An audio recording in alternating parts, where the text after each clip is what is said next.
Bonjour à toutes, bonjour à tous.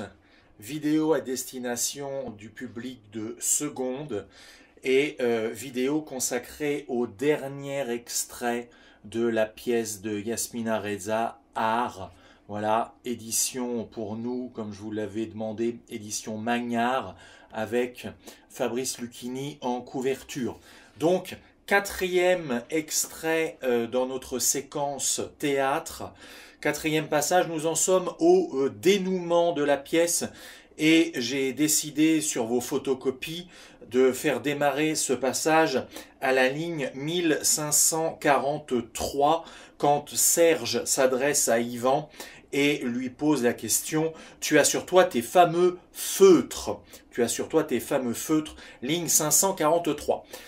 Alors, nous avons déjà étudié la scène d'exposition, nous avons étudié en deuxième extrait le monologue d'Yvan. Nous avons ensuite étudié en troisième extrait la montée du conflit entre les amis. Et évidemment, nous avons fait un saut important dans la pièce, puisque ici nous sommes à la fin, dans les 3-4 dernières pages. Alors, comme vous l'avez lu, comme vous l'avez vu dans l'adaptation, le conflit n'a fait que monter, monter, monter. Tout était bon pour Marc, Serge et même, dans une certaine mesure, Yvan, pour se disputer le moindre prétexte. Alors, à un moment, on va s'en prendre, par exemple, Marc va s'en prendre au tableau, mais à la façon de vivre même de Serge. Marc va s'en prendre aux autres fréquentations de Serge, dans une forme de jalousie amicale. Serge, par vengeance, va s'en prendre à Paola et à la fameuse façon de fumer de Paola et de sa façon qu'elle a de recracher la fumée. Donc, le conflit va ne faire que monter, monter, monter. Le conflit, au début, est à propos du tableau, et puis le conflit va progresser sur la façon de parler des personnages, leur prétendue prétention lexicale, puis après le conflit va s'étendre à leur entourage, aux gens qu'ils fréquentent, puis à leur épouse, et puis une fois que le conflit ne peut plus être uniquement verbal, le conflit devient physique.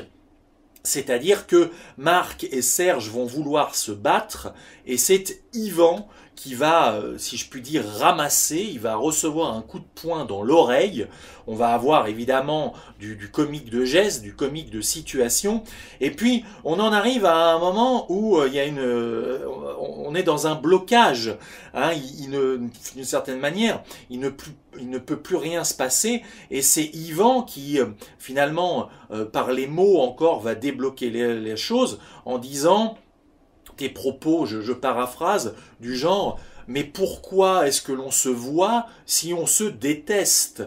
Pourquoi est-ce qu'on se fréquente encore si on se hait autant ?» Et il va même ajouter « Mais moi je ne vous hais pas, mais vous me haïssez. » Bon, donc on est passé de l'amitié à la haine. Et ici, on en arrive à notre dénouement, notre fin de pièce. Il faut bien arriver à sortir de cette situation. On ne peut plus parler, on est au bout des mots, on est au bout du lexique, on est au bout des paroles. Il faut bien agir autrement. Alors, on a tenté d'agir par la violence, mais la violence finalement a été détournée parce que c'est Yvan qui l'a reçue en pleine tête, cette violence. Et donc, il faut bien arriver à sortir d'une autre manière. Et Serge va tenter de faire une sortie par le haut, si je puis dire, une sortie extrêmement digne, une sortie extrêmement généreuse, puisque vous avez lu la pièce, vous l'avez vu, dans ce dénouement, Serge va ni plus ni moins proposer à Marc de sacrifier le tableau Lantrios au nom de leur amitié. Hein? C'est-à-dire que Serge va vouloir faire passer le message que ce tableau qui vaut 200 000 francs, soit 30 000 € actuels, ne vaut rien par rapport à cette amitié de 15 ans. Car Marc a fini par avouer qu'il était jaloux du tableau, que il n'avait pas remplacé Serge par Paola, alors que Serge l'a remplacé par l'Antrios. Je le rappelle, onomastique, Antrios, entre le trio, d'accord? Le trio des trois amis, Marc, Serge, Yvan, qui est devenu une sorte de carré avec l'Antrios, ce tableau qui vient faire obstacle à cette amitié d'une quinzaine d'années. Donc, finalement, Marc a fini par, d'une certaine manière, crever l'abcès en avouant une forme de jalousie à l'égard du tableau. Et donc Serge, par une sorte de volonté d'apaisement, va proposer ni plus ni moins de sacrifier son tableau en permettant à Marc de gribouiller dessus, de dessiner ce qu'il veut. Et nous en sommes donc à ce dénouement. Donc je vais procéder à la lecture. Serge à Yvan, tu as sur toi tes fameux feutres. Pourquoi faire? Tu ne vas pas dessiner sur le tableau. Tu as ou pas? Attends. Il fouille dans la poche de sa veste. Oui, un bleu. Donne. Yvan tend le feutre à Serge. Serge prend le feutre, enlève le capuchon, observe un instant la pointe, replace le capuchon. Il lève les yeux vers Marc et lui lance le feutre. Marc l'attrape, léger temps. Serge à Marc. Vas-y.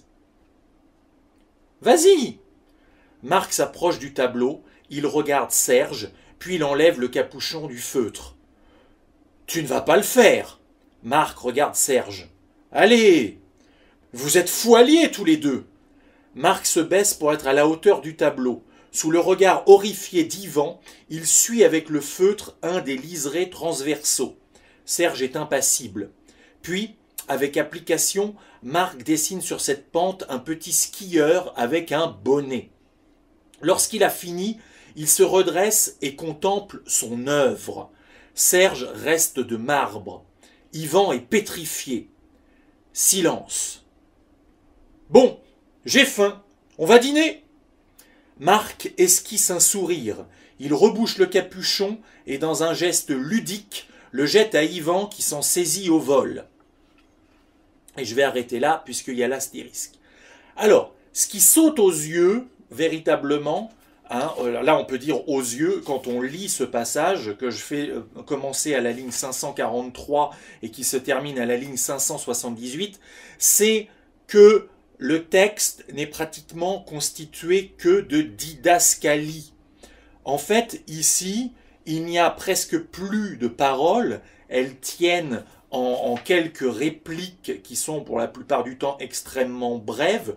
Tu as ou pas? Attends, oui, un bleu, donne, vas-y, vas-y, tu vas pas le faire, allez, vous êtes fous alliés tous les deux, bon j'ai faim, on va dîner. Voilà, ça s'arrête à ça, mais en fait, tout le reste de notre texte, ce sont des didascalies. Alors bien évidemment, nous sommes en cours de français, donc les didascalies, on les étudie. Voilà. Évidemment, quand on regarde la pièce, ces didascalies sont transformées en gestes, en actions, en mouvements, mais pour nous, elles font partie du texte que nous devons analyser. Je rappelle qu'une didascalie, c'est toute partie du texte théâtral non destiné à être prononcé par les acteurs. Donc ici, on a bien évidemment des didascalies qui indiquent des gestes profondément comiques. Voilà, c'est du comique de geste, c'est du comique de situation. Sur le tableau blanc, évidemment, Marc va dessiner quelque chose d'assez incongru, à savoir un skieur qui descend une pente.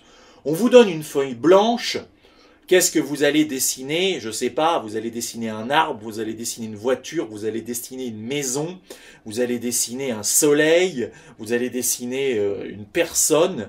Mais alors, dessiner un skieur qui descend d'une pente, sur une pente, c'est assez saugrenu, assez cocasse, assez inattendu. Évidemment, quand vous regardez la mise en scène, le public s'esclaffe, c'est très drôle. Et forcément, c'est d'une assez forte logique.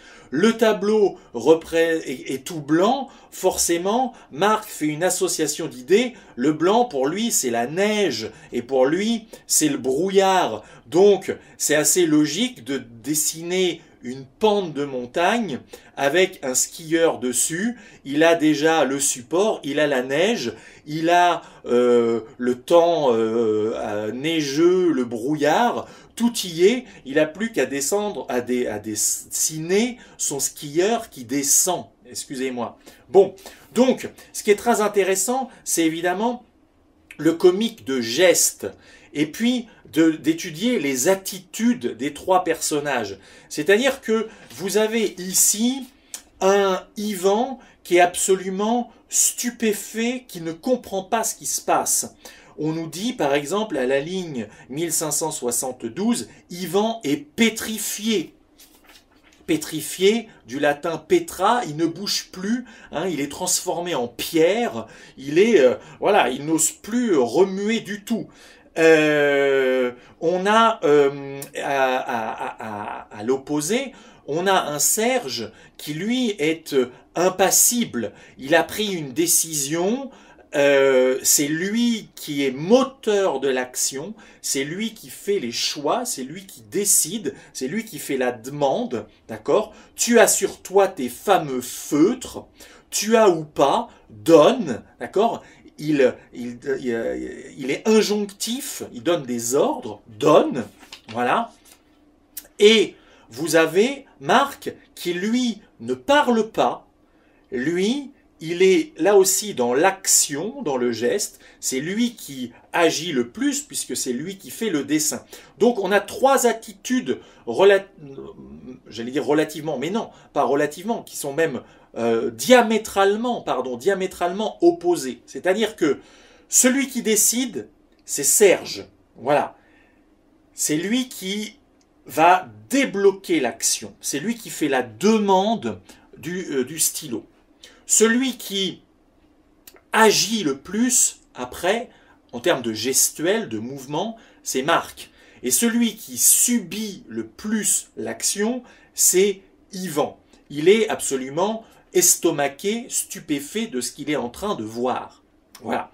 Et donc trois attitudes différentes. Puisque on vous dit, alors je vous ai dit, Ivan, il est pétrifié, ligne 1565, regard horrifié. Donc, véritablement, Ivan, il a peur de ce qui va se passer, il a peur que ça dégénère davantage. Voilà, il ne maîtrise pas du tout la situation, il a peur des conséquences. Vous avez un décideur, c'est Serge, et vous avez finalement le bras armé, si je puis dire, le plus actif, c'est Marc. Mais Marc agit à la demande de Serge. Et c'est aussi Serge qui va, finalement, là aussi de manière totalement inattendue, et ça aussi c'est comique, c'est Serge qui va conclure cette situation, c'est lui qui la déclenche, et c'est lui qui siffle la fin de partie, quand, à la ligne 1574, il dit « Bon, j'ai faim, on va dîner », sous-entendu, voilà, ça c'est fait, on passe à autre chose, on remet les compteurs à zéro. Et c'est-à-dire que, en gros, il est en train de sacrifier 200 000 francs, c'est-à-dire, voilà, il tire un trait sur 30 000 euros, et voilà, comme si c'était rien, bon bah maintenant, allons manger, voilà, on passe à autre chose, la page est tournée. Bon, et on se retrouve tout de suite pour une deuxième vidéo afin d'expliquer ce dénouement de art.